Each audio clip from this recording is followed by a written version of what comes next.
Here at 8:41.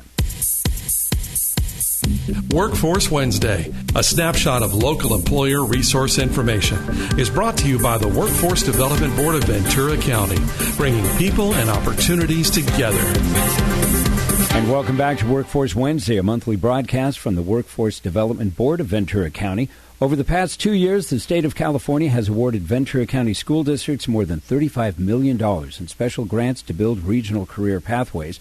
These are major public investments in collaboration by business and education to develop a skilled workforce. Joining us to talk with us today about what that means for Ventura County are Bruce Stenslie, President and CEO of the Economic Development Collaborative Ventura County and a member of the Ventura County and the California Workforce Development Boards. Also, Dr. Tiffany Morse, Executive Director of Career Education at the Ventura County Office of Education and a member of our local Workforce Development Board committees. Good morning. How are we today? Great. Thank you. Good morning. It's excellent to have you aboard here this morning. Bruce, let's start with you.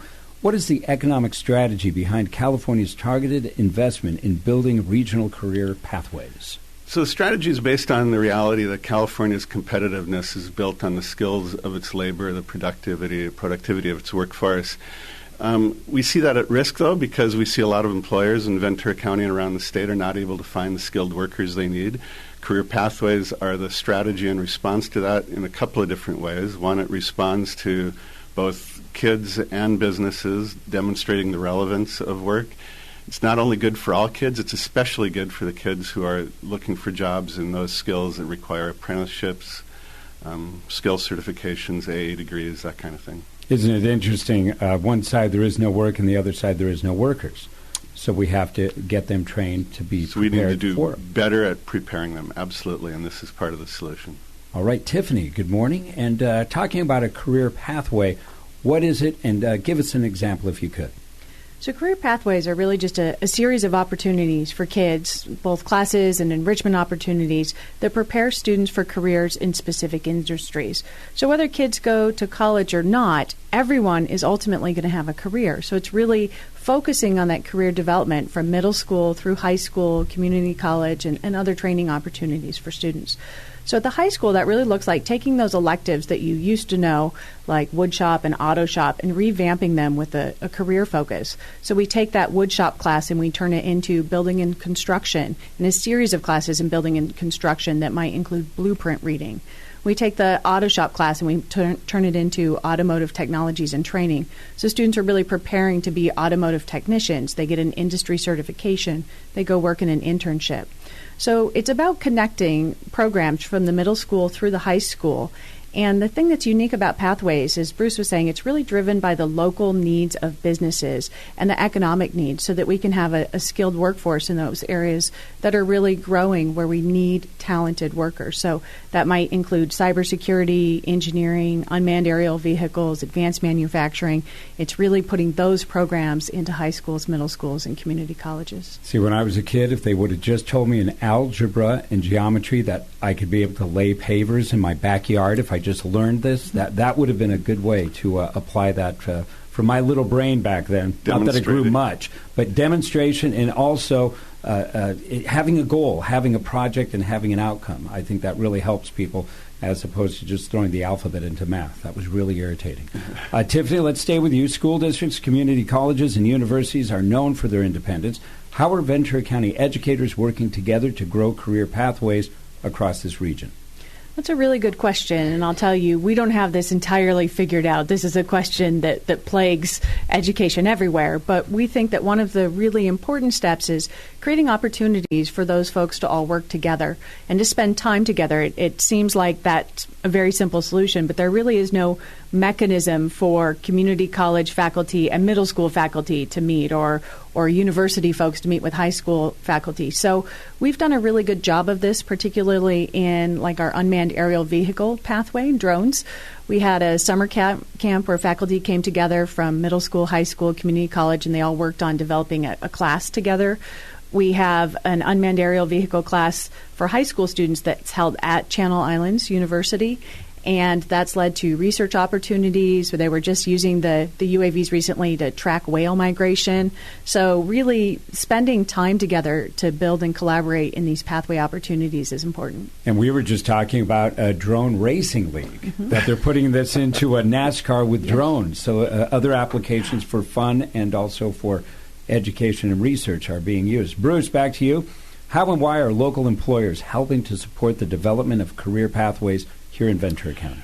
Well, first, the why. The why is sort of an enlightened self-interest issue. As noted, we have employers with really good jobs locally looking to employ kids from our region. It's difficult to attract people from outside the region. So we're wanting to make sure that we connect kids to these jobs locally any way we can, remain competitive. But the other issue in terms of how, any number of ways. We got job shadowing opportunities. We're creating internships. Businesses are being really clever in figuring out, for example, on Manufacturing Day annually, where firms open up their businesses to show the diversity of careers and skills needed inside those workplaces. Businesses are donating equipment. There are a variety of ways, and they're being creative in it every day. Now let's finish with a question for both of you. We'll start with Tiffany. What can our listeners do to help build the career pathways that we need in Ventura County? Give a tip for our listeners. I would say reach out, connect with the local education institutions. If your only exposure to high school students is at the movie theater or at the mall, you probably need to reach out and find other ways to connect with them in positive environments where you can really mentor them and teach them and help them see the possibilities for the future in Ventura County. And Bruce? Absolutely. Reach out, get connected, find out what's going on in those businesses in your neighborhood, and make sure that your employer, if wherever you're working, is figuring out a way to connect with schools, and the opportunities are unlimited. Now, I know somebody who owns a transmission shop in town, a highly successful one, and his hardest thing is getting a good worker who has been trained. These days in transmissions, apparently you have to have huge computer skills. Your math skills have to be up. It's even though turning wrenches is still a part of it. And he's always saying, what can we do? And I believe Ventura has a good program, and perhaps Oxnard does. But it is the thing, and I've always thought, and Rich and I and Perry, we've talked about this in the past, it's interesting how I think if you tell a kid, you can do this, you can make that, and you can work these hours. Because look, if you have a transmission business, most of your work is going to be 9 to 5. The pay is quite good, and it's very consistent. Cars aren't going away anytime soon. And you get the kids into this thing like, I don't have to study French literature. I think that could be a really effective way, but it's just how do we do it? That is one of the big issues out there, because apparently the jobs are available and the employers are in need. Have they any indication, any studies done to see how the gap has been filled over the past few years from where we were 5 years ago in terms of the gap between employers' needs and the people they need being trained, and where we are now with that? There have been a lot of groups, and particularly a couple in California, where businesses have come together and said, these are the skills that we're looking for across industries. And so as education, our job is really to respond to that and take those needs that have been described by businesses and say, how can we integrate this into the curriculum? How can we make sure that the employers, that your friend who owns the transmission shop, that we can provide trained and skilled workers and students who know that's a career option, know there's great pay and good hours in that, and how can we connect them to the local employers here? So there are studies, and we are taking the data from those studies and trying to put it into application here in Ventura County using all this money that we've been awarded recently. And I think for young women, too, it's important for them to know, because we did a little study ourselves on how many women are getting into the automotive industry. And one of them was saying, while I was getting my education, I was making $50,000 a year, because she apprenticed, got a job, and was learning through. And a lot of kids don't realize this. While you're 20, you're making a significant wage while somebody else is, and I say just going to school, but they could be going to school with a big goal. Other kids, it seems, are just being stored in some psychology class in some college somewhere. Yeah, and the career pathways are so excellent at not only teaching kids and others hands-on skills, but it's the problem-solving skills, the ability to interact with others and do it in a group environment. It's the way we work today. It's the way we should be learning today as well. Excellent. Well, great to have both of you here this morning. We appreciate it. Employers interested in career pathways are welcome to attend meetings of the Workforce Development Board Industry Sector Committees. For meeting information, visit workforceventuracounty.org. That's workforceventuracounty.org, or call 805-477-5306. We'll do the website again, workforceventuracounty.org, or 805-477.